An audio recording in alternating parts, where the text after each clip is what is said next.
Good morning everyone. अभी time हो रही है सुबह के 8:30। मैं उठ गई थी आज बहुत पहले। पता है क्यों? देखिए, आज यूनिवर्सिटी के प्ले एरिया में कितने सारे बच्चे आ गए हैं खेलने के लिए। और ट्रस्ट मी, वो लोग इतने सुबह से इतना ज़्यादा चिल्ला रहे हैं ना, सारे खिड़की दरवाज़ा बंद होने के बावजूद भी मेरी नींद खुल गई है। क्या ही करूँ, सो ही नहीं पा रही थी मैं दोबारा। तो फिर मैं भी उठ गई थी 7 बजे के आसपास। यूजुअली मैं उठती हूँ नहीं। देखिए, इतना चिल्ला रहे तो कैसे किसी को नींद आ सकती है बताइए। यहाँ पे भी काफ़ी सारे बच्चे बैठे हुए हैं। अच्छी खासी धूप आई है आज, है ना? बहुत अच्छी धूप आई है। तो सोच रही हूँ कि आज थोड़ा कपड़ा वपड़ा कुछ धो डालती हूँ। आसमान भी थोड़ा बहुत आज क्लियर ही है। बादल है वैसे, सुबह के टाइम पे तो इतना पता नहीं चल रहा है। देखते हैं, सुबह सुबह अगर धो डालूंगी तो जल्दी जल्दी ये सूख भी जाएगी शाम होते होते।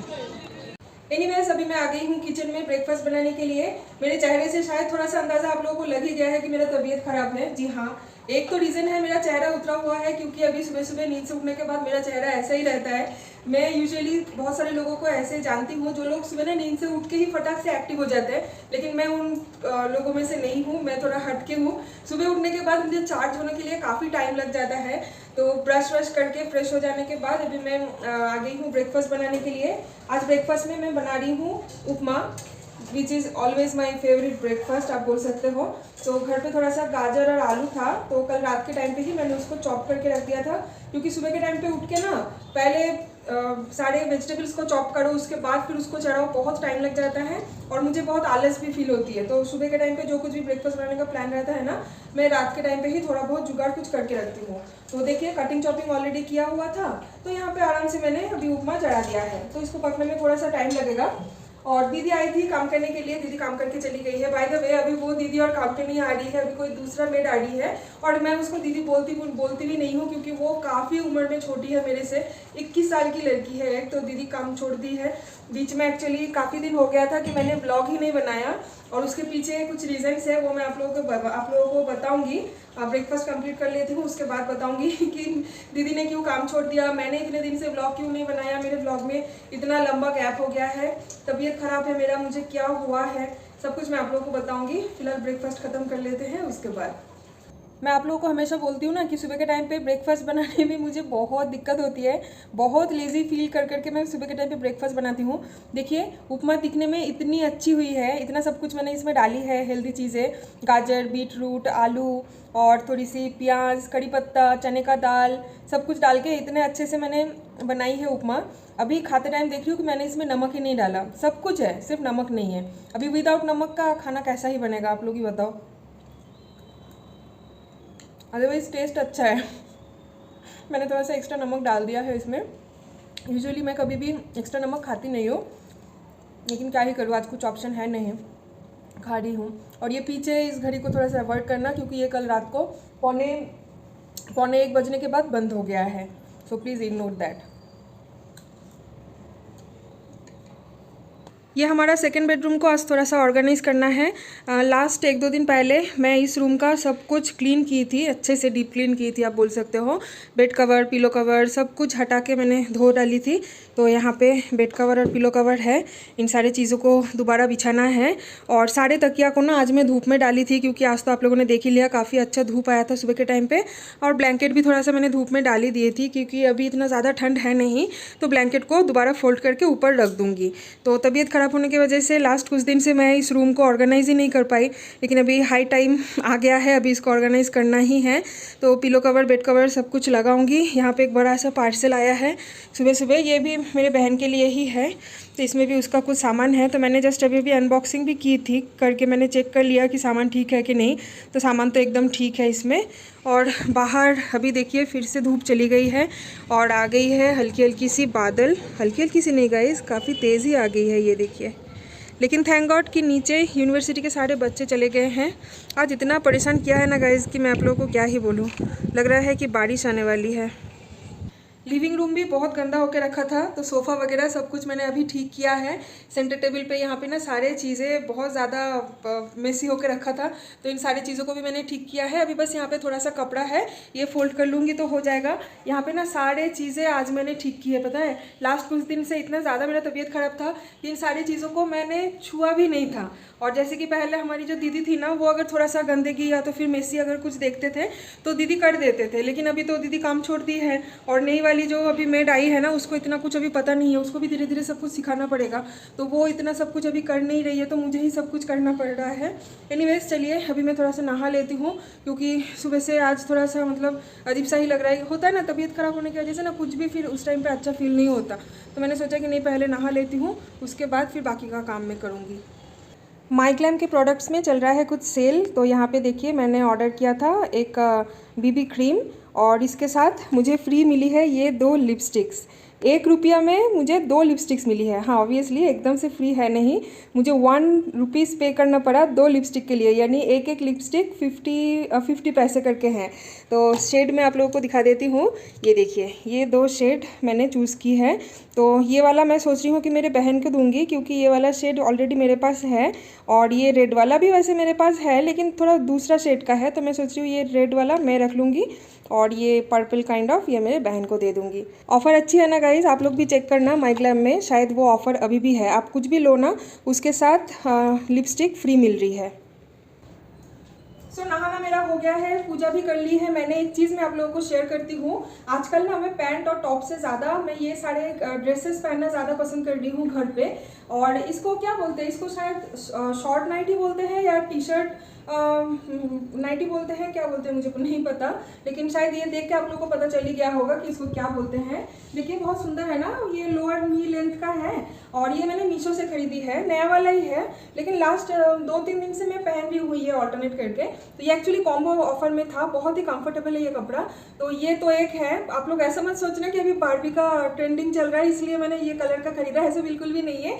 ये कलर एक्चुअली मुझे बहुत पसंद आया था, मुझे थोड़ा वाइब्रेंट कलर ना बहुत पसंद है, तो मैंने ये कलर लिया है। और जैसे कि मैंने आप लोगों को बताया कि ये कॉम्बो में था, तो ये पिंक के साथ ये वाला था कॉम्बो में। देखिए ये भी बहुत सुंदर है ना, ब्लू कलर का, मुझे तो बड़ा पसंद आया, तो मैंने सोचा कि क्यों ना ये 2 ले लेते हैं, घर पे पहनने के लिए अच्छा है।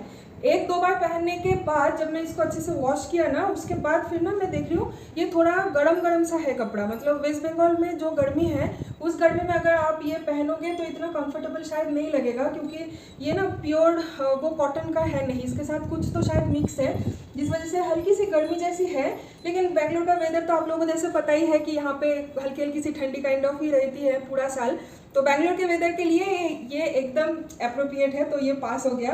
तो लास्ट कुछ दिन से मैं ये दोनों ड्रेसेस को ऑल्टरनेट करके घर पे पहन रही हूँ, बहुत कंफर्टेबल है, मुझे बहुत अच्छा लग रहा है। जैसे कि कलर भी बहुत सुंदर है, और प्राइस भी इसका काफ़ी कम है, पता है, दोनों का मिला के मतलब कॉम्बो ऑफर ये मुझे मिली है कुछ शायद 426 रुपीज़ के आसपास, मतलब 450 भी नहीं गया, एग्जैक्टली अमाउंट मुझे याद नहीं है, लेकिन 426 के आसपास आया है। अच्छा लग रहा है ना, मुझे तो बहुत पसंद आया। और मेरा फेस वॉश भी ख़त्म हो गया था, तो मैंने नायका से ऑर्डर कर दिया था प्लम का फेस वॉश, और हेयर सीरम भी ऑलमोस्ट ख़त्म होने को था। तो मैं यूजुअली लिव ऑन यूज़ करती हूँ, लेकिन इस बार मैंने स्ट्रेक्स का ये वाला हेयर सीरम ऑर्डर किया है, क्योंकि इसमें ऑफ़र था। और ये हेयर सीरम और फेस वॉश ऑर्डर करने की वजह से मुझे ये वाला देखिए एक डिओ मुझे मिल गई है फ्री में, छोटा सा है वैसे, इतना बड़ा कुछ है नहीं। बॉडी मिस्ट का एक बहुत ही मीठी सी खुशबू वाली एक मुझे मिल गई है यहाँ पे बॉडी स्प्रे नहीं, ये एक्चुअली परफ्यूम है। तो इसको मैंने 1-2 बार ऑलरेडी यूज़ भी की है, बहुत अच्छा है गाइज़, आप लोग नायका में भी चेक कर सकते हो, नायका में भी बहुत सारे अच्छे अच्छे ऑफर से भी चल रहे हैं। ये सीरम वाकई में अच्छा है, पता है गाइज़, अभी थोड़ा सा बाल हल्का सूख गया है तो मैंने वो सीरम लगा लिया है, लेकिन अच्छा लग रहा है मुझे, बाल एकदम से सॉफ्ट हो गया है, और इसकी फ्रेगनेंस भी बहुत अच्छी है।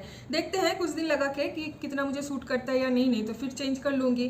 मैं वैसे इन सारी चीज़ों के ऊपर ना थोड़ा एक्सप्लोर करती हूँ, हमेशा एक सेम चीज़ सेम प्रोडक्ट में यूज़ नहीं करती हूँ, बीच बीच में उसको मैं चेंज करती हूँ 2-4 महीने में, ताकि एक्सप्लोर भी तो करना बनता है ना कि कौन सा मुझे सूट कर रहा है कौन से नहीं। तो ये तो अभी फर्स्ट यूज़ में तो मुझे काफ़ी अच्छा लगा। एनीवेज अभी नहा धो के थोड़ा फ्रेश फील कर रही हूँ, तो अभी मैंने सोचा कि क्यों ना सारी चीज़ आप लोगों को शेयर करती हूँ। देखिए बाहर इतना ज़्यादा हवा चल रही है ना, मेरे बाल तो उड़ ही रहे हैं, और पीछे ये जो विंड चाइम है ये कंटिन्यूअसली आवाज़ कर रही है। एनीवेज तो बात यही है कि सौरभ वेस्ट बंगाल जाने के बाद मैंने सिर्फ 2 दिन ही व्लॉग बनाई थी, उसके बाद मैं और व्लॉग नहीं बनाई थी, वो भी 2 दिन कंटिन्यू नहीं बनाई थी। एक दिन तो जैसे सौरभ जिस दिन वेस्ट बंगाल चला गया उसके नेक्स्ट दिन मैं व्लॉग बनाई थी, उसके बाद लगभग ऑलमोस्ट 10 दिन बाद मैं एक व्लॉग बनाई थी। तो आप लोग अगर मेरे मेरे ब्लॉग चेक करोगे तो आप लोगों को पता चलेगा, एक ब्लॉग के बाद ऑलमोस्ट 10 दिन का गैप था दूसरा ब्लॉग आने में, और फिर वो ब्लॉग अपलोड करने के और ऑलमोस्ट 8 दिन बाद आज मैं दोबारा ब्लॉग बना रही हूँ। तो ये थोड़ा सा शॉकिंग तो है ही। आई नो कि आप लोगों को पता है कि मैं डेली ब्लॉग डालने की कोशिश करती हूँ, लेकिन सच में मेरा तबीयत इतना ख़राब था बीच में। पता है क्या हुआ था, जैसा होता है अकेला इंसान अगर घर पे रहता है तो खुद के लिए खाना बनाने का मन नहीं होता, और मेरे साथ तो ये बहुत ही ज़्यादा होता है। तो खुद अकेला ब्रेकफास्ट बनाओ, लंच बनाओ, इवनिंग स्नैक्स बनाओ, डिनर बनाओ, इतना सब कुछ करने के चक्कर में ना मुझे आलसी भी फील हो रहा था, और अकेला के लिए क्या बार बार खाना बनाओ, अच्छा भी नहीं लग रहा था। तो मैंने सोचा कि क्यों ना ठीक है जैसे तैसे करके मैनेज कर लेते हैं। तो मैं वही थोड़ा लेफ्ट ओवर खाना खा रही थी कभी कभी, या तो फिर कुछ मंगवा के खा लेती थी बाहर से। इन सारे चीज़ों के बीच में मुझे हो गया खतरनाक वाली गैस एसिडिटी की प्रॉब्लम। ऐसा हालत हुआ था ना, ट्रस्ट मी गाइज, 1-2 दिन पहले ही मुझे ऐसा लग रहा था कि मैं अभी रितेश भैया को कॉल करूंगी, मुझे हॉस्पिटल जाना है। अचानक से ना चेस्ट के यहाँ पे इतना ज़्यादा पेन होना स्टार्ट हो गया था, और वो धीरे धीरे अनबियरेबल हो रहा था। दवाई ली मैंने, सारे होम रेमेडीज ट्राई कर ली, किसी भी चीज़ से असर नहीं हो रहा था।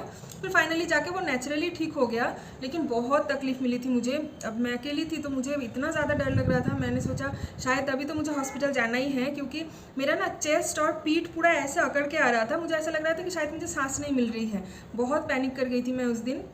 तो सौरभ को तो जैसे मैंने स्टार्टिंग से कुछ बताया नहीं कि मेरा तबीयत ख़राब है या तो फिर कुछ, लेकिन बाद में जब बहुत अनबियरेबल हो गया ना, तो फिर मैं रात को 10 बजे के आसपास मैंने सौरभ को कॉल करके बताया कि ऐसा ऐसा हो रहा है दोपहर के टाइम से ही। तो मैं अभी तक तो वो बियर करने की कोशिश कर रही थी, लेकिन अभी और नहीं हो रहा है। फिर जो मुझे डांट पड़ी, सौरभ ने बोला कि तुम देखो अगर हॉस्पिटल जाना है तो फिर रितेश को मैं कॉल कर देता हूँ, रितेश के साथ तुम हॉस्पिटल चले जाओ, इमरजेंसी में थोड़ा एडमिट हो जाओ, कुछ स्ट्रॉन्ग बोलो, गैस या फिर जो कुछ भी तुम्हें प्रॉब्लम हुआ है, शायद खाना अच्छे से ना खाने की वजह से, पानी शायद अच्छे से नहीं पिया, तो या तो फिर वेदर चेंज भी हुआ था ना उस टाइम पे, काफ़ी बारिश वगैरह हो रही थी, तो इन सारी चीज़ों की वजह से शायद तुम्हारा तबीयत खराब हुआ है। तो वो लोग अगर कुछ स्ट्रॉन्ग इंजेक्शन या दवाई कुछ देते हैं और अगर ड्रिप चढ़ाते हैं, सलाइन वगैरह, तो तुम ठीक हो जाओगे। तो मैं तो बहुत ज़्यादा डर गई, क्योंकि हॉस्पिटल के मामले में तो मैं बहुत ही ज़्यादा डरपोक हूँ। तो एनीवेज फिर मैं बीच में सौरभ के डांट खाने के बाद मैं कुक भी ढूंढ रही थी कि मुझे अच्छा नहीं लग रहा है, इतना ज़्यादा तबीयत भी ख़राब चल रहा था, रात को अच्छे से नींद भी नहीं हो रही थी मेरा। तो मैंने सोचा कुक रख लेती हूँ, कुक आके दोनों टाइम फ्रेश खाना मुझे बना के देंगे, तो फिर जाके मैं रेगुलर बेसिस पे फ्रेश खाना दोनों टाइम अच्छे से खा पाऊंगी। क्योंकि हाथ के सामने अगर खाना होगा ना, तो फिर वो तो मैं एनी हाउ खा लूँगी, लेकिन जब दिमाग में ये आ जाता है कि अरे अकेले के लिए मुझे किचन में जाके खाना बना के खाना है, तो उस टाइम पर फिर दिमाग हिल जाता है कि अकेले के लिए खाना क्या बनाओ, कितना क्वान्टिटी में बनाओ, कैसे बनाओ। तो वो थोड़ा सा होता है, सबके ही होता है, मेरा शायद थोड़ा ज़्यादा ही होता है। तो ऐसे करके ना मैं बहुत ज़्यादा मतलब चीज़ों को टेकन फॉर ग्रांटेड जैसे मैं ले ली थी। तो फिर हो गया मेरा तबीयत ख़राब, मैंने कुक ढूंढा, मैंने हमारे दीदी को, मेड को बोला कि एक कुक ढूंढ के लेके आओ खाना बनाने के लिए, लेकिन ट्रस्ट मी हमारे इस एरिया में एक भी कुक मुझे नहीं मिला। एक मुश्किल से मिली थी, लेकिन वो बहुत दाम बोल रहे थे मतलब खाना बनाने के लिए 2 टाइम का। तो मैंने बोला कि ठीक है छोड़ दो, क्योंकि इतना भी मेरा बजट नहीं है कि एक मेड को 2 टाइम अकेले इंसान के लिए खाना बनाने के लिए मैं इतना पे करूँ। तो मैंने सोचा कि नहीं ठीक है चलो अभी खाना पीना तो अच्छे से करना है।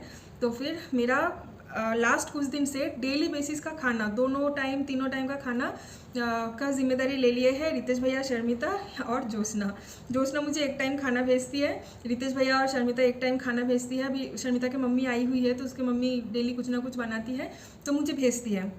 अभी मैं टोटल मतलब मेरे डाइट के हिसाब से मैं उन लोगों के ऊपर ही डिपेंड हूँ। मतलब ऐसा नहीं है कि मैं उन लोगों से खाना मांगी हूँ या तो फिर कुछ ऐसा कुछ भी नहीं है। वो लोग जैसे हमारे मतलब नेबर्स कम फ्रेंड है, क्लोज फ्रेंड, फैमिली भी बोल सकते हो, मोर देन फैमिली भी। तो मुझे तो ऐसा लगता है कि वो लोग हमारे लिए मतलब मोर देन फैमिली है, क्योंकि हर एक अप एंड डाउन में वो लोग हमेशा हमारे साथ रहते हैं। तो मैंने उन लोगों को कुछ भी बोला ही नहीं कि मेरा तबीयत ख़राब है या फिर कुछ। तो जैसे कि वो लोग ना डेली 1-2 बार मुझे फ़ोन करते ही हैं, ठीक है, मतलब अकेली हूँ इसलिए नहीं है, वैसे नॉर्मल टाइम में भी जब सौरभ भी रहता है उस टाइम पे भी दिन में 2 बार 1 बार तो हमारा डेली ही फ़ोन पे बात हो जाती है।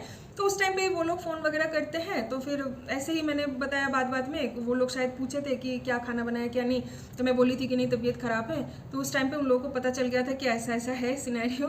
फिर मैंने उनको सब कुछ एक्सप्लेन किया, तो उस चीज़ के बाद से वही लोग खाना भेजते हैं। शर्मिता ने भी बोल दिया है कि हाँ तुम्हारा प्रॉब्लम मैं समझ सकती हूँ, क्योंकि मैं भी जब अकेली रहती हूँ तो उस टाइम पर मुझे भी खुद अकेले के लिए खाना बना के खाना अच्छा नहीं लगता। इवन ज्योत्सना ने भी ये सेम चीज़ बोली है। मतलब ये तो क्लियर है कि ये प्रॉब्लम अकेला मेरे साथ नहीं होता है, शायद हर किसी के साथ ही होता है। तो अभी कितना ही बाहर का खाना ऑर्डर करके खाऊं, है ना, और घर पे भी मुझे खाना बनाने के लिए मन नहीं लग रहा था।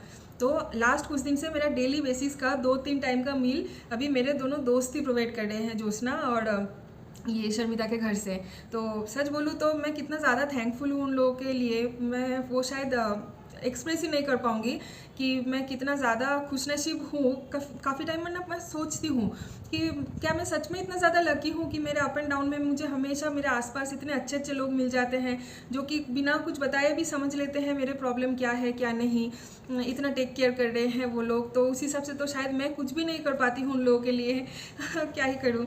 ठीक है, चलिए आज मैं थोड़ा सा बेटर फील कर रही हूँ। कल भी मैंने दवाई लिया है, गैस वगैरह का दवाई कल भी मैंने लिया है। हाँ, बीच में मुझे थोड़ी सी सर्दी जुकाम भी हो गई थी, तो उसकी वजह से भी मेरा तबीयत ख़राब था। तो सारी चीज़ों मिला के ना बहुत ज़्यादा हौच-पौच चल रहा था बीच में कुछ दिन, और फिर ऊपर से दीदी ने काम छोड़ दिया। मेरा तो गया दिमाग ख़राब हो गया मेरा। मैं सोच रही हूँ कि व्हाट द हेल, मतलब सारी चीज़ें एक साथ कैसे हो सकता है, ये क्या कोई कोइंसिडेंस है। क्योंकि दीदी को तबीयत ख़राब हो गया था बीच में, क्योंकि दीदी 12 घर पे काम करती है, पता है। हम लोग सिर्फ एक अपने घर पे हम लोग काम नहीं कर पाते हैं, और दीदी 12 घर पे काम करती है। तो इतने सारे घर पे काम करते करते दीदी का तबीयत ख़राब हो गया था। तो दीदी ने बोला कि मैडम इतने सारे घर पे मैं और काम नहीं कर सकती, तो जिन सारे घर पे मैं बहुत पहले से काम करती हूँ, इनफैक्ट जो उनके बिल्डिंग में जितने सारे फ्लैट्स हैं अभी वो सिर्फ अपने बिल्डिंग में ही काम करेंगे और बाकी के बिल्डिंग में दीदी काम करने नहीं आएंगे। तो जैसे दीदी तो हमारे बिल्डिंग में नहीं रहती थी ना, हमारे बगल वाले बिल्डिंग में दीदी रहती थी, तो इसलिए ऑब्वियस बात है उनके बिल्डिंग का काम छोड़ के तो वो हमारे बिल्डिंग में नहीं आ सकते। तो फिर दीदी ने काम छोड़ दिया। मैं भी क्या ही बोलूँ। तो मैंने बोला ठीक है चलो, अगर आपको नहीं जम रहा है, अगर आपका बॉडी परमिट नहीं कर रहा है तो मैं तो आपको फोर्स नहीं कर सकती, तो आप देख लो अपने हिसाब से। तो दीदी भी काम छोड़ दी है, और लेकिन दीदी ने रख दिया है, उसके बदले में एक अभी जो नई वाली जो बाई आ रही है ना, उसको दीदी ने ही अपॉइंट किया है। वो भी अच्छा खासा काम कर लेती है, लेकिन बीच में वो जो 2 दिन था ना, दीदी जब नहीं आ रही थी और ये लड़की आने के बीच में जो 2 दिन का गैप था, वो 2 दिन मुझे बहुत तकलीफ़ हुआ। मुझे घर का काम वाम सब कुछ करना पड़ा, तबीयत ख़राब लेके भी, बर्तन धोना, ये वो सब कुछ मैंने 2 दिन मैनेज कर लिया था एनी हाउ। तो चलो ठीक है, अभी तो वो जैसे आ रही है, मैंने उसको स्ट्रिक्टली बोल दिया है कि मुझे ये एब्सेंट बिल्कुल भी पसंद नहीं है। अगर तुम नहीं आ पा रहे हो तो मुझे पहले से इन्फॉर्म कर देना, मैंने उसको सब कुछ समझा दिया है। तो उसने बोला कि ठीक है मैडम, मैं डेली बेसिस पे ही आऊँगी, छुट्टी उट्टी वैसे मुझे इतना फ्रिक्वेंटली ज़रूरत नहीं पड़ता है। एक्चुअली उन लोगों का ना छुट्टी होता है, पता है, महीने का 2 छुट्टी होता है, लेकिन वो छुट्टी वो लोग हर महीने लेते नहीं है, वो लोग कलेक्ट करके रख देते हैं। जब वो लोग नेपाल जाते हैं, यानी उनके घर जब वो लोग जाते हैं साल में एक बार, उस टाइम पे वो सारे छुट्टी वो लोग यूटिलाइज़ करते हैं, अदरवाइज़ पूरा महीना वो लोग कोई छुट्टी नहीं लेते। तो चलो ये एक अच्छी बात है। तो मैंने सोचा कि क्यों ना ये सारी चीज़ भी आप लोगों को शेयर करूँ कि ये मेरा लाइफ का अपडेट है, क्यों मैंने इतने दिन से व्लॉग नहीं बना पाई, क्या हो रहा था मेरे साथ, क्या प्रॉब्लम हो रहा था, सब कुछ तो आज मैंने शेयर किया आप लोगों से।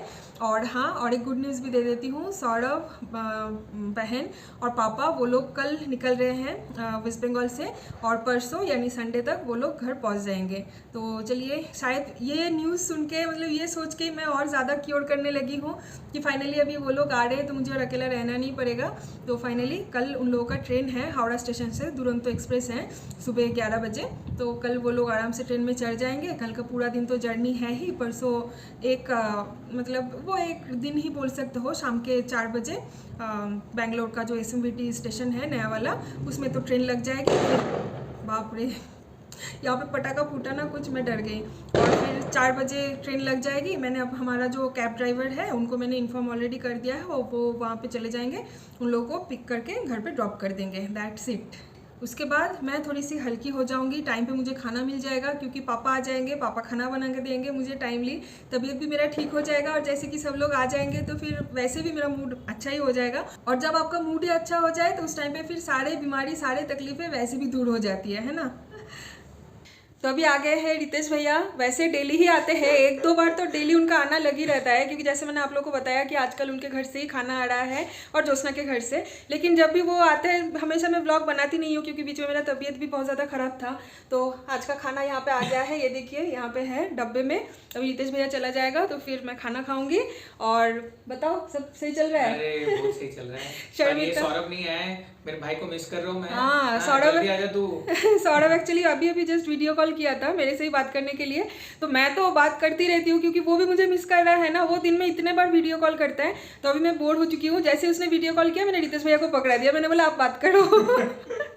और शर्मिता इस टाइम पे जैसे सोती है क्योंकि वो पूरा ग्रेवियर शिफ्ट करती है ना, तो इस टाइम पे वो सोती है दोपहर के टाइम पे।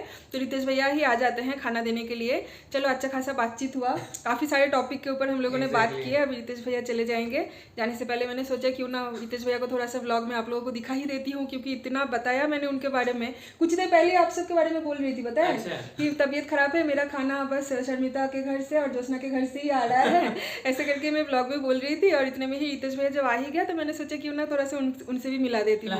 हम तो ऑलमोस्ट लास्ट टाइम कब ब्लॉग में आए थे, वो ट्रिप में गए थे। नहीं, वो अभिषेक भैया तो अमल आए थे ना, सौरभ का घर जाने से पहले। उस दिन समोसा खा रहे थे शाम को। हाँ, उस दिन आप लास्ट ब्लॉग में आए थे। ठीक है, चलिए अभी उनको भी मैं छोड़ देती हूँ क्योंकि उनको भी घर जाके लंच करना है और मैं भी लंच करूंगी, दवाई खाऊंगी। चलो बाय बाय, फिर मिलेंगे मोस्ट प्रोबेबली कल, अगर खाना फिर से आए तो। और अगर मेरा तबीयत ठीक हो जाए फिर तो मैं खुद ही बना लूँगी।